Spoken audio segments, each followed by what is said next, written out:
भक्तों, ओम नमः शिवाय, श्री शिवाय नमस्तुभ्यम, जय श्री महाकाल। जी हाँ भक्तों, क्या आपका भी जो बच्चा है उसका जो मन है वो पढ़ाई में बिल्कुल भी नहीं लगता। आप लोग बहुत ज़्यादा परेशान हैं उसकी पढ़ाई को लेके कि आखिरकार आपका जो बच्चा है पढ़ता क्यों नहीं है। जब भी आप उसको पढ़ाने के लिए बैठाते हो तो कहीं वो खेलने चला जाएगा, कहीं वो घूमने चला जाएगा, कहीं कुछ और करने लगेगा, लेकिन पढ़ेगा बिल्कुल भी नहीं। आपके समझ से भी बाहर है कि आखिरकार हमारा जो बच्चा है वो पढ़ता क्यों नहीं है।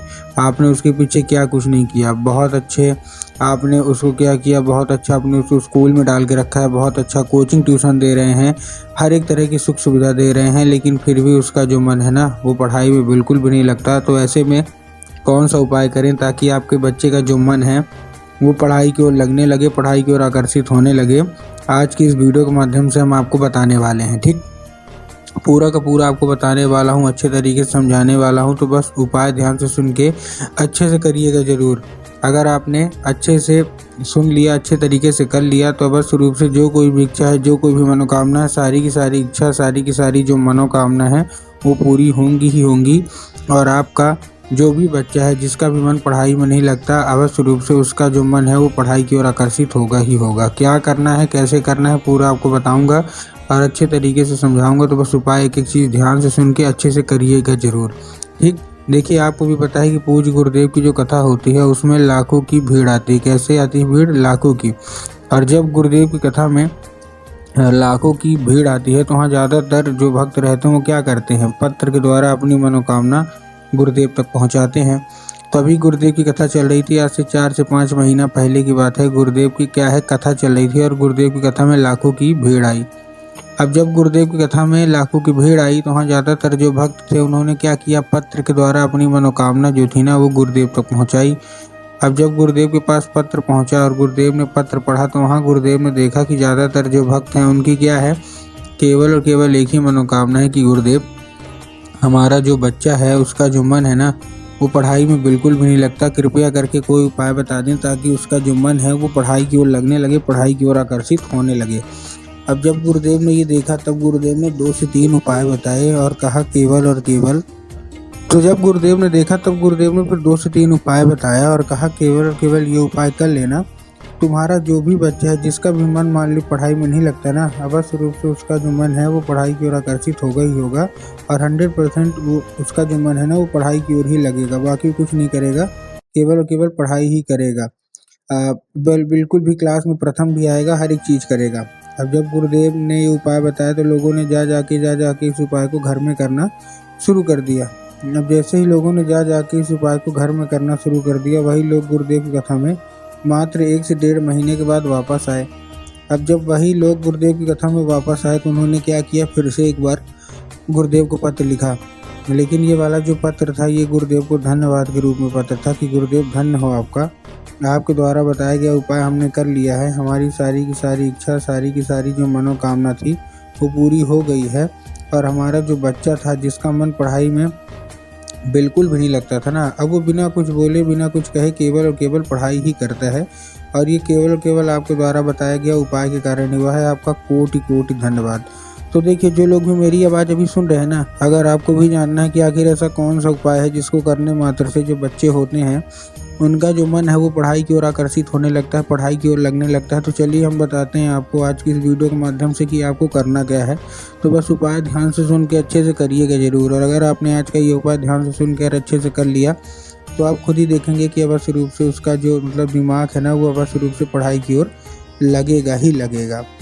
तो देखिए, चलिए चलते हैं उपाय की ओर। लेकिन उसके पहले चैनल पे अगर पहली बार आए हैं और आवाज़ मेरी पहली बार सुन रहे हैं तो वीडियो कर दें लाइक और चैनल को भी कर लें सब्सक्राइब, ताकि पूजनीय पंडित प्रदीप जी मिश्रा के रोज़ नए नए उपाय जो कि मैं उनकी कथा से सुनता हूँ, श्रवण करता हूँ, सबसे पहले मैं आपको प्राप्त करा सकूँ। तो देखिए, जो हमारा सबसे पहला उपाय है, इस उपाय में आपको करना क्या है।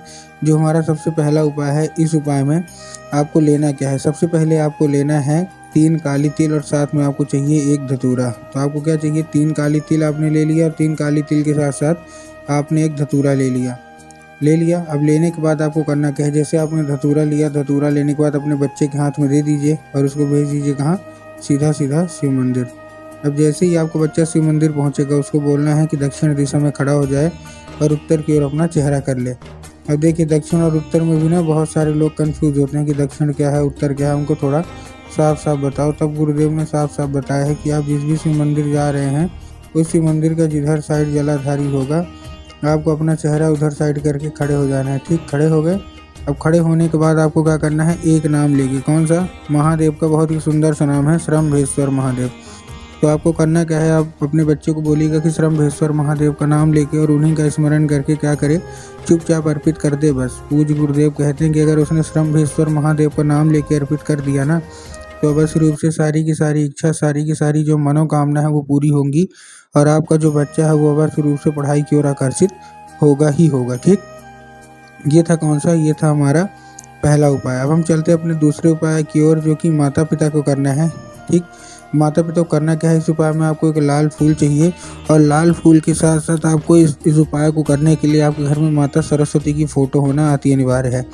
अगर आपके घर में माता सरस्वती की फ़ोटो है तब तो अच्छी बात है, लेकिन अगर आपके घर में माता सरस्वती की फ़ोटो नहीं है तो आपको बाज़ार जाना है और माता सरस्वती की फ़ोटो लाके अपने घर में उनको स्थान देना है। ठीक, दे दिया स्थान देने के बाद आपको करना क्या है, शाम के वक्त में जब आपके घर में पूजा पाठ होती है ना तो आपको शाम के वक्त में करना क्या है, वो लाल फूल माता सरस्वती को तो आपको स्थान दे दिया, अब वो लाल फूल आपको माता सरस्वती को अर्पित करना है और माता सरस्वती को अर्पित करने के बाद माता से उसको औषधि के रूप में मांगना है कि माता कृपया करके हमको इसको औषधि के रूप में प्रदान करिए। अब क्या होगा, अब ये औषधि का रूप ले लेगा। तो बस आपको करना क्या है, उसी रात जब आपका बच्चा खाना पीना खा के अच्छे तरीके से सो जाए तो आपको लाल फूल उठाना है और अपने बच्चे के माथे पे 2 से 3 बार आपको फेर देना है। पूज्य गुरुदेव कहते हैं कि अगर आपने ऐसा कर लिया तो अवश्य रूप से सारी की सारी इच्छा, सारी की सारी जो मनोकामना है वो पूरी हो जाएंगी और आपका जो बच्चा है उसका मन पढ़ाई की ओर लगेगा ही लगेगा। ठीक, ये था कौन सा, ये था हमारा दूसरा उपाय। अब हम चलते हैं अपने तीसरे और आखिरी उपाय की ओर। अब देखिए जो हमारा तीसरा और आखिरी उपाय है, इस उपाय में आपको करना क्या है, इस उपाय में आपको लेना क्या है, एक पान का पत्ता लेना और पान के पत्ते के ऊपर आपको शहद का लेपन कर देना है। ठीक, तो आपने पान का पत्ता लिया और पान के पत्ते के ऊपर शहद का लेपन कर दिया। लेपन करने के बाद अपने बच्चे के हाथ पर देके उसको भेज दीजिए कहाँ, सीधा सीधा शिव मंदिर। अब जैसे ही आप उसको भेज देंगे शिव मंदिर, आपके दिमाग में आके जाएंगे बाबा भोलेनाथ के ऊपर अर्पित कर देंगे, जो कि पूर्णतः गलत है। आपको बाबा भोलेनाथ के ऊपर अर्पित नहीं करना है, आपको कहाँ अर्पित करना है, आपको अर्पित करना है माता सुख सुंदरी की जगह पे। अब देखिए जिसको पता है कि माता सुख सुंदरी की जगह कहाँ होती है उनका तो ठीक, लेकिन बहुत सारे ऐसे लोग हैं जिनको यही नहीं पता कि माता सुख सुंदरी की जगह होती कहाँ है। तब गुरुदेव ने बताया जो जलाधारी है, जलाधारी के बिल्कुल बीचों बीच, कहाँ, जलाधारी के बिल्कुल बीचों बीच उनकी जगह होती है, किसकी, माता सुख सुंदरी की। तो बस आपको करना क्या है, माता सुख सुंदरी की जगह पे आपको चुपचाप क्या कर देना है, अर्पित कर देना है। बस 1 से 1.5 महीने करके देखिए, बस रूप से आपका बच्चा पढ़ाई की ओर आकर्षित होगा ही होगा।